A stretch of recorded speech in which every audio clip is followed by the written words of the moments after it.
Hello, good afternoon. We're coming to you on Sunday the 12th of September. My name's Cam and I'm joined by Ballpark resident F1 expert and opinion haver, Matthew Kersey. Matt, it's been a bit of a wild week, hasn't it? So we're going to try and get this all in within 30 minutes. Let's see how it goes. I don't think we're going to do that. Just first up, I want to get your reaction on what happened at the start of this week. We had huge breaking news that everyone's kind of been seeing coming for a little while. And of course, that news was that AlphaTauri lineup has remained the same going into 2022. That's right. Pierre Gasly and Tsunoda retained their seats. What did you make of this? Bold decision. It shocked everybody, Yuki Tsunoda included, right? Yuki himself was saying, I didn't think I was going to get the drive. No, Cam, I think there were a couple of other driver moves that maybe were a little more headline worthy, right? Yeah. With the carousel in full swing, didn't we? We had Kimi Räikkönen retiring, then we had Valtteri to Alfa Romeo, and then, of course, the one that everybody was talking about, George Russell to Mercedes, alongside some other moves. Albon to Williams, good to see him get a seat. I've never actually watched him race, but he always comes across well on that Netflix thing. I've forgotten the name of it. It was alright, but yeah, right. Drive to Survive. That's the one. Yep. What are your thoughts on this move? I think obviously we're going to focus on the George Russell one. Does he deserve that seat? Has he proved it enough on a Sunday? Are there potentially more deserving drivers on the grid that could have got that seat?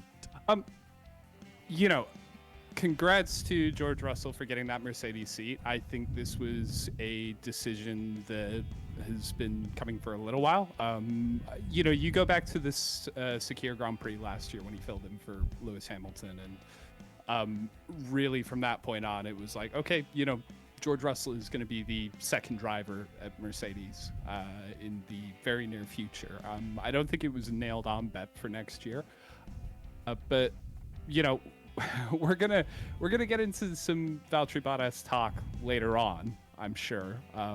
Talking about his performance this weekend, but I think he really left them little to no choice with his performances at the beginning of this year, and he was not looking like the guy he has looked like in the past. He was not Valtteri 2.0. He was not Valtteri 3.0. Anything like those monikers that have been given to him in the past when he said, I'm going to be fighting for a world championship. So it makes sense that they make this change, and especially with the new generation of cars coming in. George Russell probably sealed that at Silverstone with his fantastic performance to get into Q3. And his qualifying pace is undeniable. Whether his race pace is there is probably another question. I think it's less of his race pace, more of his ability to get away from the line. And, that's something that he has struggled with for the last few years, when Latifi maybe hasn't so much. A lot of people say, well, he's in a Williams, but his teammate's doing all right there. It's going to be really interesting, I think, to see how that plays out. I do hope that we're in for, a situation like McLaren had in 2007 when Lewis Hamilton was coming into that team, and, they had the multiple world champion teammate who was maybe on his, heading towards a later stage in his career there. Could hardly call that the end, could we? No, exactly. That's kind of why I had to check myself a little bit. Fernando wasn't that old at the time either. He was the youngest world driver champion ever at that point when he won his two. So, it's going to be really interesting to see how this plays out. I think it's going to be great for the show. It's great that George Russell is going to be up there fighting in machinery, but, I don't think we can expect him to necessarily be blowing away where Valtteri was. The main difference, I think, between the two of them is that George is such a fantastic qualifier, and Bottas has struggled with that a little bit in recent years. There's a couple of things for me. One, I don't think George Russell consistently finishes ahead of Latifi, which is a worry in my opinion. I mean, nobody's talking about Latifi having top bracket upside or potential, to use a sort of baseball term there. And the other one is the timing. for both really, for both George Russell and for Mercedes, do you not want that more experienced driver going into a massive reg change? You know, you saw that before with Schumacher and Mercedes, and that whole kind of, you know, I've been doing my research, people. Saw that kind of thing happening going into the turbo hybrid era. What? And does it make sense, the timing? Mercedes have got the, you know, third most experienced. Well, he'll be the second most experienced driver on the grid next year with Kimi's retirement and Lewis Hamilton. So, you know, I think in terms of the development, you know, a lot of that development work will have been done this year with Bottas there to help out with that. And you know, I really don't see where this could have gone for George from there as well, right? You know, he has been outperforming that Williams car, which granted is starting to come on song now, and, you know, giving him and Latifi the opportunity to fight alongside some of those midfield runners. But, you know, they didn't have the option to drop him anywhere else. And I will say that it's nice to see a driver in the Mercedes driver development program have this work out for them. You know, Esteban Gutierrez ended up falling out of Formula One. He maybe didn't have some of the not Esteban Gutierrez, Pascal Wehrlein. Pascal Wehrlein ended up falling out of Formula One after, you know, a few rough years with Sauber. You look at Esteban Ocon. You know, Esteban was somebody who was being groomed for a second Mercedes seat.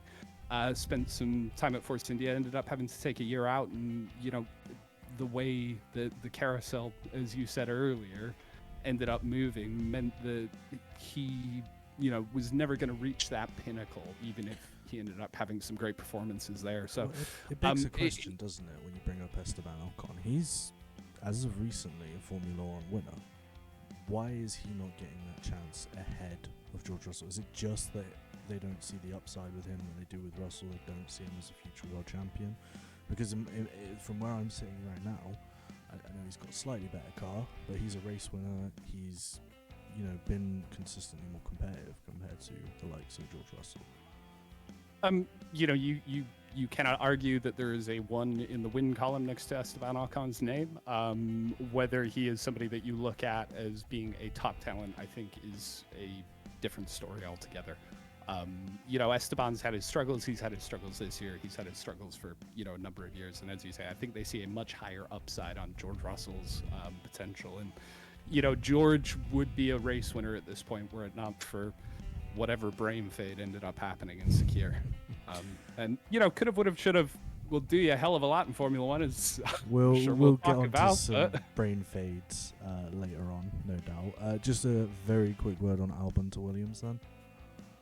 Great to see Alexander Albon back. I hope that Williams nail the reg change next year so we can have Albon and Latifi duking it out for the World Driver Championship. Massive congratulations to Nicholas Latifi as well for getting another year there. I think, you know, recent performances, you cannot argue with that. And hey, great for Valtteri Bottas getting that multi-year contract at Alfa Romeo as well. It's going to be really interesting to see where they go with that second seat. There's just one more seat really to be determined, and that is of Giovinazzi, who I'm really hoping makes. I think he's been badly unlucky in the last couple of actual races. He's qualified really well. I know we've had a conversation off camera, and you don't think he's got really a chance of getting that second seat. I'd like to see one more year of him. I'd like to see a full year of him myself, because I don't know, it's just nice to have an Italian in F1, isn't it? Last night, I went to bed thinking that Antonio had put in probably his strongest argument for getting that seat. There's no way they could look past him. At the end of 53 laps today, I think Giovinazzi has, you know, lost his chance of an Alfa Romeo seat next year. We'll probably get onto that in a bit. So, away from all the driver moves, we actually did have some actual racing this weekend as well. With some free practicing, but I don't want to spend too long talking about that because I don't think there was too much interesting that happened there. We obviously had the quali for the sprint, and this is how the sprint race ended up. Now, the sprint race itself, for me, was a bit of a non-event. I know we've had disagreements off camera regarding the quality of the sprint race and its place in Formula One. And from what I've seen, it's generally garnered negative feedback from most Formula One fans. I think you're the only person I've seen actually vouching for it positively. Obviously saw Lando Norris vouching for it positively, but he gained massively in the sprint race. I saw Perez's comments as well. He's another person that I think gained from the sprint race, but was less so. He kind of echoed what I thought. It's boring. Don't really see the point of it. Not necessarily the most important things in that order, but go on, tell me again. What's the point of this? Well, of course, Checo's going to be burnt by the experience of the sprint race. He ended up starting, in the same way that Pierre Gasly ended up starting the Italian Grand Prix after crashing out of a sprint race back in Silverstone. But, I wouldn't say that I am the biggest supporter. I'm not completely enthralled with the sprint race format, but I'm so glad that F1 is trying out something new. And the example that I kept going back to, and the thing that I think we've spoken about as well, is it's about the show. I think that you can look at Monza qualifying over, many years during this turbo hybrid era when, the slipstream around tracks like Monza are king, and see that it has just turned into an utter mess. You have the very famous example of 2018 when nobody ended up setting a lap in Q3, or they didn't end up setting their second lap in Q3 because they were all waiting. Nobody wanted to be the first one over the line. There's a great video out there with somebody doing that like meme recorder type F1 theme over the top of the end of that. And then, if you go back to last year's qualifying as well, you had the mess with Kimi Räikkönen trying to fight Ocon rather than actually set a lap time. It's not a track that's working out well. So I'm glad they tried something different out. I think you can take 18 laps of, a lot of races this year, maybe even the first 18 laps of this year, of this Grand Prix as well, and compare them alongside. And, there was a lot of similarities in the numbers of overtakes that happened, the number of incidents, things like that. I'm really glad. I think it mixed it up a little bit. We had competition on Friday night. That qualifying session was fantastic. We had competition on Saturday. And, the one thing that I've been saying to people when I've been talking about the sprint races is you can't judge it based on the Saturday night result, right? You need to look at the weekend as a whole in context there. And, I think we ended up with a very good grid for the race that we had today. I have one big counter to that, and I think it's that Pierre Gasly got screwed. I know that can happen in quali and you can come off like that, or that can happen in a race, but it's far more likely to happen in that racing scenario where you're bunched up on the grid like that. And he's gone from having a really strong qualifying when he could have had a really strong race to how many laps did he manage today? One, and it's ruined his entire weekend. For me, that doesn't feel fair. I don't like the fact that you get points for some qualifying kind of type things and not points for others, because let's just talk to type here. Monza, Mercedes historically strong. So what if we have points here, but Red Bull don't get points last week at Zandvoort where they qualified really well, and that ends up deciding a title by 1 or 2 points, which could be this year. I don't see how that is fair. Either when you're picking and choosing, especially, if you're going to trial the sprint race this year, why are you giving out points for it? That doesn't make a whole lot of sense to me. And I don't think it led to the best grid. I'm a bit of a purist as well. I know quali changes a lot, and the regs for quali have changed, but it just felt really, really pointless to me for all those reasons, and it was also really boring part of the weekend, I felt. Oh man. I think, talking about what happened to Pierre, that can happen to you first corner of the Grand Prix as well. We had a pole sitter out earlier this year on the first corner on an incident that had nothing to do with him. It was guys plowing through the back of other ones, and wrecking ball moving their way down the grid. That is racing. It can happen in qualifying. In terms of awarding the points, what happens if it's wet at the track that you are so set up for, right? You're talking a wet spa or something like that. You're talking an act of God there, though. This is something controllable at the FIA. Not rain can't be controlled. Rain is unfortunate and it does happen. And it probably messes up the team. But this is something that can be controlled. Why would you not want it as even as possible for everything you control? Obviously, ideally, we'd have dry track. Well, I don't know. Some people might want wet races, but you know what I mean. And look, I mean, you can talk about the calendar at that point as well, and you can probably work out, doing a split. I remember this was something that was very evident back in 2007, in particular, because McLaren and Ferrari had two very different concepts to their car. McLaren had quite a short wheelbase on their car. Ferrari had a much longer wheelbase, and it meant that there were tracks that were just very clearly a Ferrari track versus a McLaren track. And you ended up going through, after the first few races of the season and trying to tally up, does this work out? Is this 50-50 that something like this is going to be advantage one way, advantage the other, or does it end up being more of a Ferrari type thing at the end of it? I've always thought it's something that you can think about in that design process of your car very early on. You can go, okay, are we going to tracks that are going to suit a high rate car more often than a low rate car, which we've seen this weekend? And maybe if you just try and maximize one of it, you think I can win 8, 9, 10 of these. And maybe I'm no higher than 5th, 6th, 7th, 8th, 9th, 10th the other weeks, and go from there. So it's going to be something that if they end up rolling out the sprint race format, teams are going to have to take into consideration early on, and think, can I maximize these opportunities? I'm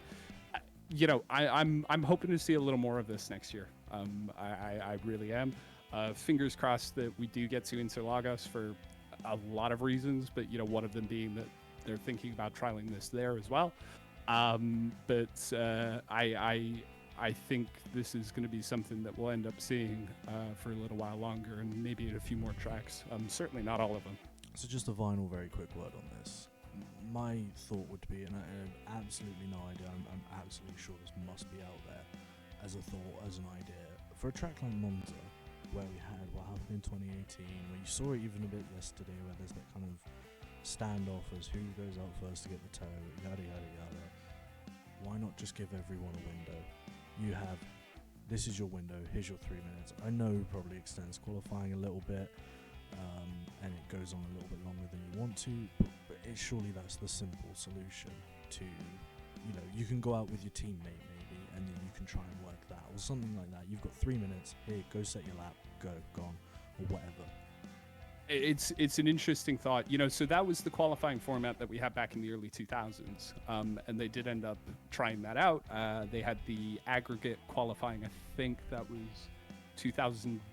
Oh gosh, what year was that? It was when Fizzy was at Renault, so I don't want to put my name to it right now. I'm going to say it was like 2003, something like that. But either way, they had these sessions where teams would go out in championship order in some cases to set these, or an order decided by free practice, anything like that. Now, the main problem that you run into there, if you're upset that Pierre Gasly has had his Sunday ruined by something that happened on Saturday, what if in Mercedes' 3-minute slot it is dry, and in Red Bull's 3-minute slot it's wet? You're completely screwed there. Well, personally, I wouldn't be sad about that, but yeah. And I think this is your problem with the sprint race. No, it's nothing to do with that at all, because Charles Leclerc fan, he gained massively from it. I'm also a big Danny Rick fan. Love the Honey Badger, and he gained massively from it, and to be honest with you, as we'll go on to in a second, kind of made his day today, really, didn't it? Set the template for what he needed to do, and did do. So, let's move on from that before we end up having an argument. So just going to bring up the championship standings very quickly. So obviously we've got Max Verstappen actually gaining on Hamilton this weekend, a couple of points points from the sprint. Bottas was a big mover. Lando Norris, obviously P2. Sergio went up a bit as well. And we got Charles Leclerc. And then Danny Rick, massive mover. Do we want to jump to the championship standings before the race results? Yeah, that was a good idea. Yeah, the race results. Yeah, I wasn't thinking straight there, was I? Let's just ignore that happened. We can chop it, can't we? We've been through it now, so it doesn't matter. Yeah, so obviously we had Danny Rick on P1 today, Lando, so McLaren P1, P2. When was the last time that happened? 2010? I think they were saying on comms. 2012. 2012. Oh, sorry. No, 2012 was the last race, wasn't it? So, sorry, the last race win for McLaren. Was it 2009? 2010, I think they were saying, was the last yeah. one. So not since the Hamilton era. If they even really won a race, which is ridiculous when you think of past McLaren drivers, past McLaren teams, how many race wins they've got. I was really shocked to actually hear that. It kind of just shows you how dominant Mercedes have been. Valtteri Bottas up from 19th to 3rd, which was pretty good, I guess, not bad. Charles, my boy Charles and Ferrari in their home Grand Prix finishing 4th, Perez 5th, Sainz 6th, Stroll, question mark, we don't know what's going to happen with him. Alonso 8th, George Russell getting solid points there in 9th, and Ocon in 10th. Top 10. I don't even know where to start with the race. I mean, we might as well start straight off the lights out.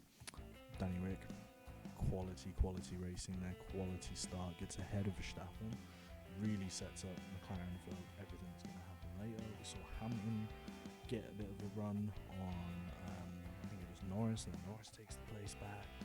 Got the Giovinazzi spin. It was chaos in the first lap, and it wasn't even the most chaotic part of the race. So what did you make of that start? Very exciting, wasn't it? So the Hamilton moves really stood out to me for a number of reasons. Lewis had a very poor start in the sprint race yesterday, which was just compounded by the fact that he was a little bit conservative, I think, going into the chicane at the start of the race, and understandably so. If you've got a championship that's being decided week upon week upon week versus who ends up where, he's not going to be risking his car his entire weekend into the first corner there. So to see him lining up on the hard tire, which is very difficult to heat up, you saw how well the soft runners went yesterday. You think this could be another dropping like a stone moment there, but he had a much better start, much better getaway, got his elbows out a little bit, and as you say, was fighting away with Norris. He did end up having a little coming together with Max when they got down into the second chicane there, and that was one of those moments that you're looking at. You were thinking back to Imola when the two of them had a little bit of a coming together in the first corner there. And I think, really it's one of the first chances we've had to see them go wheel to wheel since Silverstone. We had the canceled Spa. They didn't have any chance to fight each other in Hungary. And Zandvoort, was a little bit more of a strategy battle. So you saw both of them get their elbows out. Nobody really giving an inch. Ended up being a racing incident, which I think is probably fair enough. But yeah, so how can you not talk about Danny Rick having that great drag race down to the first corner? Just before we go on to that, because I think the two big things that everybody's going to be taking away from this race is Danny Rick, and it's going to be the incident, as you put it. But I just want to give a little word to Lando Norris and that first couple of minutes after the safety car, because that was incredible. Not bad for a Twitch streamer. Not bad at all. Not bad at all. Sorry. So just to be clear, I think we'll have a little bit more developed thoughts on the second incident between Max and Lewis. Obviously, that was first lap there. But Lando's performance today, so fantastic. He was balls out in the sprint race. He got on the grass then. that safety car restart after the Max and Lewis incident. Again, he is coming up the inside of the Curva Grande. He's putting his front right wheel onto the dirt up the inside of Charles Leclerc. I was sure he was going to be coming off. He was going to be spearing into the side of him, and that was going to be it for both of them. But Lando Norris, man, like such a fantastic driver. I love watching that kid. He is so exciting. He is always, just as enthusiastic in attack as he is in defense. He had to use both today, and there is so much speed there. So much speed. And as you proved today, a brilliant team player, which I think is more and more so becoming important in this sport. Maybe not more so, but it's always been important. And I think you probably could have picked Danny Rick, really, but took the team orders, took it, knows his race win's going to come further down the line. I just thought that was really respectable for him. And I found out this week he's actually from Bristol, which is cool, because that's obviously my neck of the woods-ish. So always nice to have a little bit of representation. I'm nowhere near Stevenage, so I don't know where George Russell's from, but anyway. Kings Lynn, Norfolk. Oh god, nowhere near me then. Anyway, so I want to give the bulk of this conversation to Danny Rick because I think he deserves it after today. So we might as well get it out of the way. There was handbags around lap 24. Do you want to run us through what happened? So this was all set up by a couple of slow pit stops, actually, from the two main championship contenders. Max was diving into the pits. Lap after Danny Rick, the two of them probably were reacting to the speed of Valtteri Bottas, who was cutting through the field behind, and really forced the hand of the two front runners there. Great weekend, by the way, for Valtteri, like across the board. It seems like that deal with Alpha had reawoken something within him. So, Max stays out one lap longer than Danny Rick, comes into the pits. There's a problem with the right rear, I think they were saying on comms. It all looked very strange. The light wasn't going green. There was a little bit of movement on the front right as well, but didn't look like they'd actually tightened something up to go. Either way, it's about a 10-second stop for him. And at that point, you knew that the gap between himself and Lando, and Lewis Hamilton had overtaken Lando during that pit stop as well. It probably wasn't going to be enough to get him by. So, of course, Lando's into the pits the following lap, and then Lewis the lap after that pits. He has his own slow pit stop and ends up coming out onto the main straight. You could see Lando Norris, Max Verstappen following him closely, coming around the Parabolica. Ended up being a lot closer than I thought it was going to be. Lando cleared Lewis very easily, and it ended up you had Max pretty well alongside him going into the chicane on the first corner. Now, Lewis certainly gives Max some space around the outside coming into turn one. Max sits on the outside there. He's pretty well alongside. I think, Lewis's front axle is probably just ahead of Max's front axle as well. Lewis drifts over to the side, closes the door off. Max comes across the big curbs that they've got there, the sleeping policeman, and then hits the sausage curb, bumps into Lewis. Their rear wheels touch. He becomes airborne and, ends up going over the top of Lewis. I think first thing to say here, there's a couple of things that you really need to say. First off, the halo's done its job today. The roll hoop's done its job today. And that's something that I feel like we've said a lot over the last few years. So it was really great to see both drivers walking away from an incident like that. You never like to see cars going over the top of each other. You think about, Karun Chandhok almost having his head taken off in Monaco a few years ago, and lots of other incidents with cars mounting other cars. So, real positive there. That rear wheel came very close to Lewis's head. Well, it was I think in the touching interviews his head, afterward. wasn't it? Yeah. In the interviews afterwards, he did say that he got a hit on the head there. Secondly as well, there needs to be a conversation that's had about these sausage curbs, because they don't act as a deterrent for drivers. We saw them going over them all weekend. We see this everywhere. You think about Austria as a place as well, and They're very dangerous. Very, very dangerous. We're not just talking about damage that they can cause to cars. If you see anything on a racetrack that is sending a car airborne, the rear wheels certainly helped that Red Bull up over the top of the Mercedes. It's not something that can feasibly be on there. So, I hope the FIA has a look at it now, because it was a little bit of a near miss that we had today. And you don't want to wait for something much more awful to happen for that decision to be made. I was looking at that, and this is the first time I've seen Monza in a long time, since I was a child, probably. And you don't really pay attention to things like this. It's just car go fast when you're that age. That corner looks real weird to me. I don't understand why there's not more track where those kind of speed bumps are. I thought that was very odd. It looked very tight. Kind of. I mean, if you are side by side there, which you can be, what can you do? I think Max has to go over it really more. I would apportion the blame slightly more to him. I think Lewis didn't give him enough space in the first place, but I think once that's happened, you have to go that way and then probably retain position. I don't think you'll get a penalty for that, so I think that has to be said. But yeah, it just seems like an odd bit of racetrack to me. It seems way too tight. It doesn't really, I think, add that much. I think if they made it wider, probably have a little bit more overtaking. I mean, it's the challenge of an old school track like Monza. We talked about this at Zandvoort as well. There are a lot of very tight corners, a lot of very narrow corners at Monza. The corner there isn't the problem.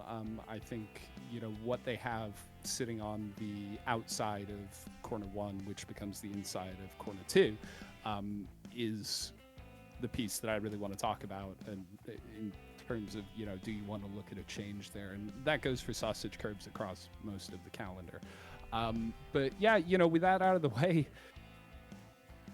it's one of those moments, isn't it? It brought up very pointed comparisons to Prost Senna. Obviously, that was much later on in the championship, so you got a very good gauge there of what effect that ended up ultimately having on the championship. We still have a long way to go on this one.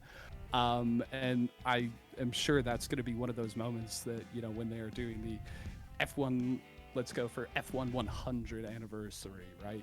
It's going to be one of those that is still spoken about, unless, something ends up happening and one of these drivers ends up taking the championship by quite a long way. Looked to me like a racing incident. You've got those comparisons to the first lap clash, which spoke about earlier, and Lewis did end up taking a much wider line out of that corner. Is there a chance that Max could have done something differently? Could Lewis have left more space?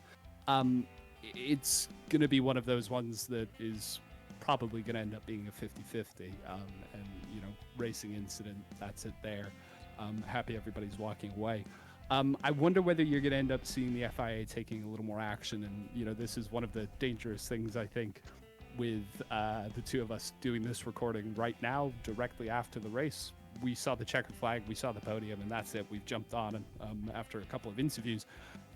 So I almost think that there's a need for some, I use the phrase again, deterrent for these two guys, because neither of them is going to back out. And there's the safety aspect to that, that, we don't want to keep seeing this, because we want both of those guys to be coming home and, taking the checkered flag every single race. But, it's going to end up having a really big impact on this championship. You think about Michael Schumacher and you think about him coming together with Damon Hill. I don't think there was any intent from either driver today to take the other out of the race, nor with any of the other incidents throughout the season. It's just close, tight racing. But you don't want this fantastic championship battle that we have been enjoying all year long to end up being decided by something like this. So I wonder whether there's going to be some penalty points applied. Obviously, that won't end up having an impact on grid slots or anything like that. Don't know. There may end up being the case that, the stewards take a different line to what we have here, and somebody ends up getting a grid penalty, or I think a race ban would be quite severe. But gosh, Well, if it didn't set up a fantastic race, though. well, my thoughts on that just basically being, I watched Max Verstappen's. I've got real trouble saying that name. Max Verstappen's interview just before we jumped on. That was the last one I saw. Kind of gave me the impression that he knew something was coming for him, as in, I think grid penalty or something in the next race. He just kind of had that vibe about him. Obviously, we'll find out. It might have already happened. We don't know because obviously we're recording right now. But yeah, and how many Drive to Survive memes have you seen? Do you think they were behind the slow pit stops that put them both out exactly next to each other on the grid? Because that was a little bit odd, the timing of those pit stops being that perfect that they lined up that way. I just thought that was funny. But anyway, moving on, because we spent enough time. I think just very quickly on those slow pit stops. We spoke about this very briefly last week, but that new technical directive may be having an effect on these races. There were some slow pit stops last week. A lot of people put that down to a narrow pit lane, but we're seeing a lot slower pit stops across the board since the technical directive to slow down pit stops has come in. It was very funny actually. I was watching the highlights from Brazil 2008, so we were talking about obviously that end of that season and how great that was. And I did watch, I think it was a Vettel pit stop on there, and then it was a really quick one. It was 7 seconds, and then obviously like anything above 3 is awful. But yeah, anyway, moving on. Did have refueling then. I'll let you move on now. Yeah, I mean, as we sit at 36 minutes in our 30-minute debrief of the race, give me 4 minutes non-stop on Danny Ricciardo, because my highlight of the weekend, my driver of the day, but my highlight of the weekend was watching him do a shoey. I loved that. So yeah, great race from him, great start, held it from start to finish. I think fully deserved, and we're starting to see the best of Danny Rick, the Honey Badger, in Mercedes, McLaren. McLaren Mercedes, once again, you can go back to that now. Let's start off by saying we should probably give him his proper name this weekend. Yes, he's Danny Rick. Yes, he's the Honey Badger, but he's also, Danny Ricciardo. You can probably butcher me for my pronunciation. Gotta say that's not right. It's what Martin Brundle was obsessed with calling him in his first couple of years at F1, and I think there was a lot of suggestion there. But a man with a bit of Italian heritage there, and ended up speaking Italian on the post-race interview today to the crowd, winning at Monza, coming back to winning ways. What was it? He ended up saying, I didn't leave. I just stepped aside for a little while. Just quickly on him speaking Italian at the end. Did you know what he said? Not a clue. I caught Ferrari in there, and I caught papaya. That was about it. He was basically saying that he expected to see Ferrari on the podium, so he's sorry for the fans, but hopefully someone with an Italian surname is good enough for the Italian crowd. And he obviously thanked his mum and dad as well. But that's why the Italian crowd went wild, because obviously they got an Italian name on the podium. Yeah. I think when you go back to all the driver moves that could have been and everything like that, it always seemed destined that he would be stepping into a Ferrari at some point. But no, instead, last week at Zandvoort, it was all about the orange. This weekend, it's all about the papaya. Such a fantastic weekend for McLaren. And, this has been coming, and I wonder whether they are going to end up having a real effect on the championship towards the latter stages of the season here, because they were very, very quick at Spa. Zandvoort wasn't a track that particularly fit their car, but they were looking really fast throughout the entire weekend. It was only maybe a mistake from Lando in qualifying that meant that he ended up starting that sprint race behind Max Verstappen. And you look at the driver lineup that they have got between the two of them. Danny Rick is just an unbelievable talent. He is undeniable in his talent, even though he's had a rough start to this year and a bit of a poor time at Renault. But, what's the ceiling on a Renault versus the ceiling on a McLaren? He found that today. And those are the two guys that you want in that car. Props to Zach Brown. props to Andreas Seidel. It's been a rough patch for McLaren. We alluded to it earlier. Obviously, a lot of that was down to that what ended up being quite a poor decision to hitch their wagon to Honda at the beginning of the turbo hybrid era. GP2 engine, etc., etc. I'm still sore about that one. It's why it took me so long to put this papaya hat on. Yeah, it was the fact that they've gotten a win this season is probably coming a little bit earlier than they thought. And it's cost Zach Brown not a tattoo like Cyril ended up wimping out of, but it's cost Zach Brown some seat time putting Danny Ricciardo into one of Dale Earnhardt's number 3 NASCAR race-winning Chevys. And he also I had really to drink hope from a shoe. he followed through on that one.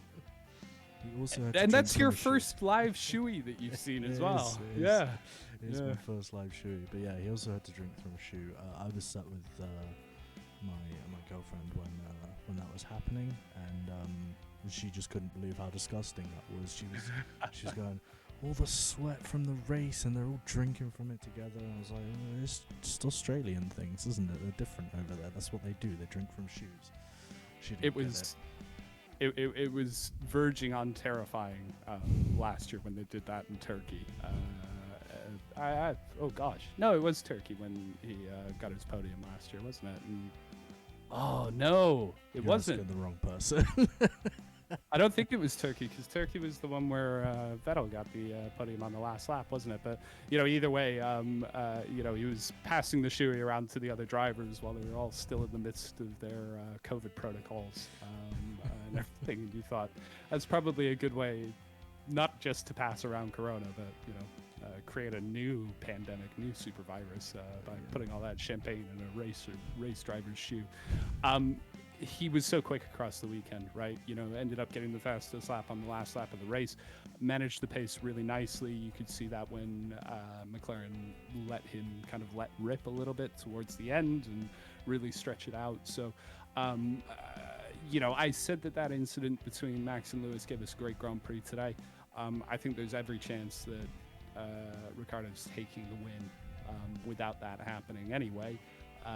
He was well ahead by that point, wasn't he? Considering the 2 slow pit stops anyway, and the fact that he was ahead of that anyway. So absolutely. Absolutely. No, absolutely. And this is all on merit. It comes a year late for McLaren, though. I think you think back to that Monza Grand Prix last year, where Pierre Gasly ended up getting his win, Carlos Sainz chasing him down to the end, and I had a couple of quid on Carlos Sainz that day. I couldn't believe my luck when Lewis got his big penalty, and Carlos was sitting pretty after the red flag period, but didn't end up quite coming off there. So they just waited another year. I'm not sore. So just finally then, we've seen the McLaren 1-2 today. Any chance they get the regs right and they're a force once again? I would personally love to see McLaren and Ferrari duking it out much more than I'd like to see Mercedes and Red Bull duking it out, to be completely honest with you. So what are the chances? I think everybody's got as good a chance as any going into this. And a lot of this goes back to the 2 names that I said earlier, Zach Brown and Andreas Seidel. Yes, you can pin a lot of McLaren's failures in the last few years on that Honda relationship, and then having to build everything back up afterwards, and the dearth of sponsors that they had compared to others, and the effect that it had on their wider business. But you can read a lot of stories about what it's like to work for Ron Dennis. Ron Dennis, a man who has had unbelievable success, and you think about him standing next to many world championship many world champions, and a couple of the greatest drivers to ever grace the grid. Whether he was somebody who's the best person to have in charge all of the time is a serious question that can be asked. I think Zach and Andreas have brought in a very different chemistry to that team, and by all accounts, I think it's helping out what's going on at Woking. If you've got a happy team that's working well together, has brought in all of the best talent, and sees a result like today, anything's possible. But there's going to be somebody who gets it right. It could well be McLaren, could be Haas, and we could be. We didn't talk about the Haas teammate clashes or anything like that. What if we're seeing that at the front of the road next year? The only thing that would make me happy about Haas is knowing that Nicky and Mazepin would still not be winning the world title, even if he had the best car. Anyway, I think we'll leave. I can't tell if I feel for Gunther Steiner or not. This is a guy who's worked in some pretty top echelons of driving. Now he's dealing with these two guys. Oh, yeah. rough. Well, yeah. At least he's got a Schumacher to make money off of. Anyway, I think we could talk all day. It's been a hell of a week. We'll probably leave it there. What's up next? What race we got in 2 weeks' time? We are going to Russia. We are going to Sochi for a nice flat pool table track that is not really produced a whole lot of great racing in the last few years. But you look at today, you look at the last few weeks, and I think anything is possible. Well, today was supposed to be a boring procession, as far as I was told, so it didn't turn out to be that well, I suppose it did. Danny Rick led from 1 to 52, so maybe we'll see. Anyway. Do for us. We will see you in 2 weeks' time after Sochi. Stay safe.